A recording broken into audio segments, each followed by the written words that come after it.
Hello and welcome to Run Testers. My name's Nick and this is our review of the Saucony Xodus Ultra 2.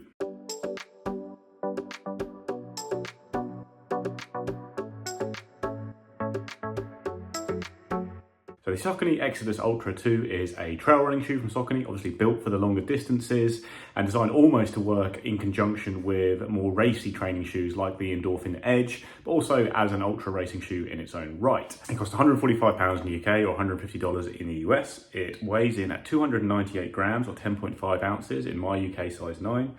And it's got a 6mm drop with a heel stack height of 32.5mm. That drops to 26.5mm for the forefoot. So I didn't test the Xodus Ultra 1 myself, but I was very keen to get hold of the 2, even though I'm not generally an ultra runner. I am going to run an ultra maybe this year, but it's a shoe I did really want to test because of the midsole design mainly, which is it's got a Power Run foam frame around a Power Run PB core, which is similar to the setup you get on a Saucony Tempest road shoe, which basically provides some stability from that firmer foam that acts as the frame, but the bouncy, lively ride from the Power Run PB foam in the middle, that's the foam that you see in things like the Endorphin Speed, Endorphin Pro, and Endorphin Edge shoes from Saucony. So really nice setup in the midsole there, actually with a Power Run Plus insole above that, which so you've got all the Power Runs in there except for HG, the new super foam in the Endorphin Elite. But yeah, really interesting midsole setup, and that's the same as on the Xodus Ultra 1, according to Saucony. The differences between the two shoes are really all in the upper. You've still got a mesh upper with a big debris shield and a little bit of a toe bumper going on, but Saucony has tweaked it to improve the fit around the midfoot in particular, a bit more padding going on, generally make the shoe slightly lighter whilst having a more comfortable, snug fit. Then, like I say, the midsole is meant to be the same as on the first shoe, and the outsole is as well. It's a 3-piece Power Track outsole, which has got 4.5mm chevron lugs. It's really built to be able to handle a big variety of terrain, so you haven't got the really big, widely spaced lugs that you'd use for muddy or fell running. But they are still quite deep and bite well in soft ground, whilst being comfortable and gripping well on harder stuff as well.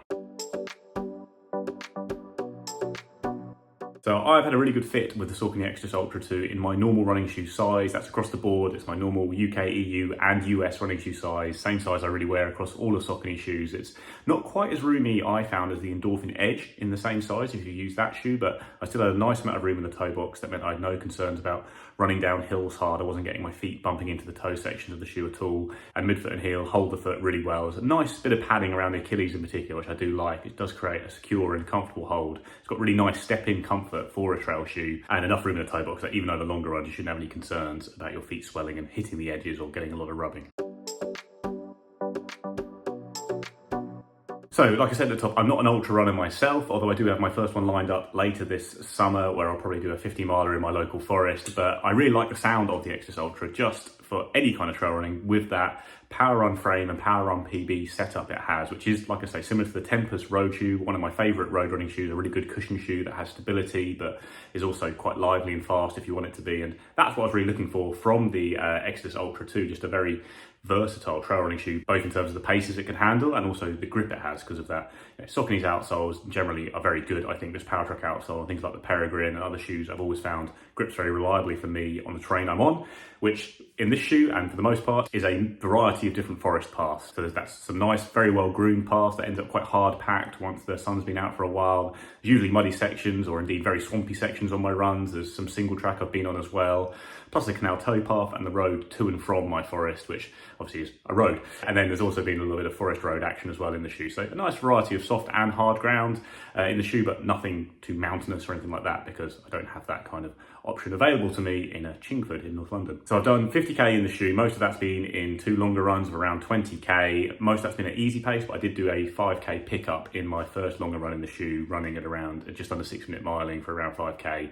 And across the board, I really enjoyed running the shoe. The ride feels really nice, really well balanced. It's not overly squishy or soft at all, but you do get a little bit of sinking comfort and a little bit of bounce from it. I'm a heel striker, and I certainly think you get a slightly softer ride from the shoe if you are a heel striker. I found when I was going up hills, actually, the ride firmed up a little bit when I moved more onto my midfoot, forefoot when I was trying to power up a hill or something like that. The ride was a bit firmer, which is good.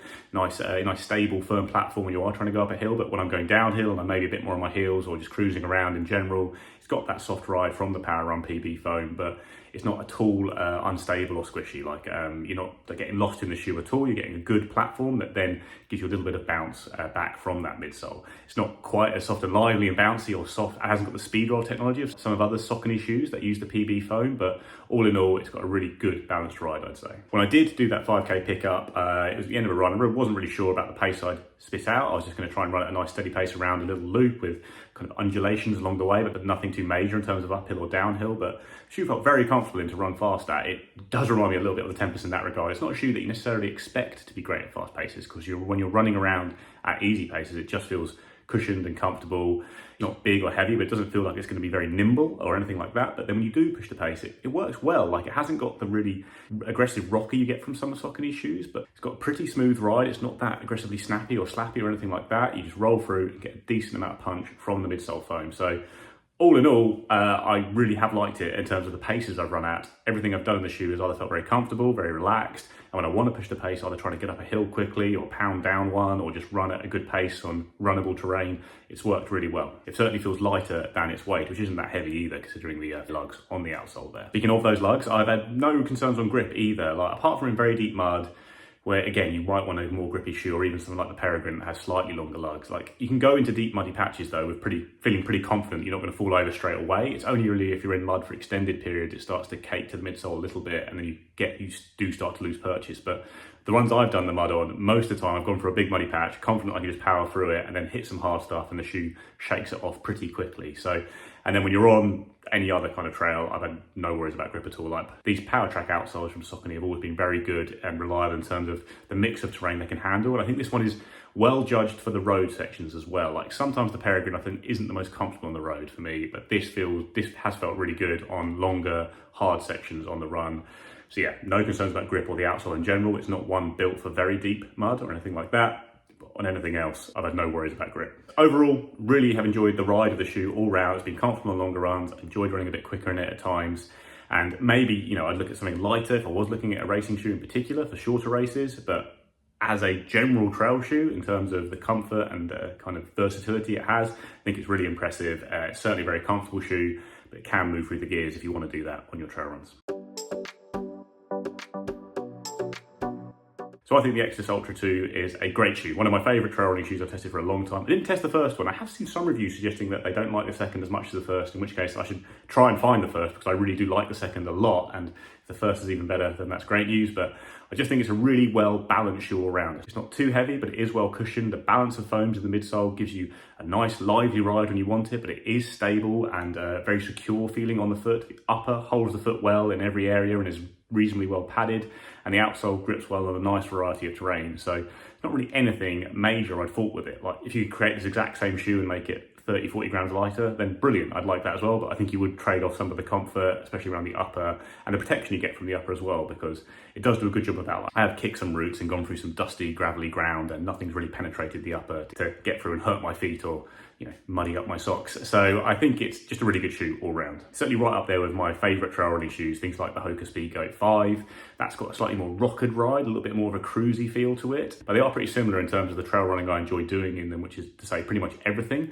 I maybe feel that the Xodus Ultra has a little bit more of an edge in terms of being nimble on very narrow tracks or twisty tracks, that kind of thing. But broadly speaking, they are quite similar overall, but I do think you maybe get a little bit more punch from the Xodus Ultra if you are trying to run a bit faster, just because the foams in the midsole are a bit livelier than the stuff on the Speed Goat 5. If you're looking at the other shoes in Saucony's range, like, I prefer this shoe to the Peregrine, which has been a long-standing, all-round favourite trail shoe for me. Like, I'm testing the Peregrine 13 at the moment, and I still like it a lot, but I actually think I probably slightly prefer the Xodus Ultra, just again because the midsole is slightly more impressive and enjoyable than the midsole on the Peregrine, which is all Power Run Plus. I think it's not Power Run PB, it's the other Power Runs. I think the Peregrine's a fair bit lighter, although I can't test it because I've got the Gore-Tex version, which is actually a little bit heavier than the Xodus Ultra 2. But yeah, I think the Peregrine does give you a bit more bite on soft ground, but actually I'm on soft ground a lot of the time, even at this time of year when I've been testing the shoes, and It's not been in many occasions when I've wished I was in the Peregrine instead of the Xodus Ultra 2.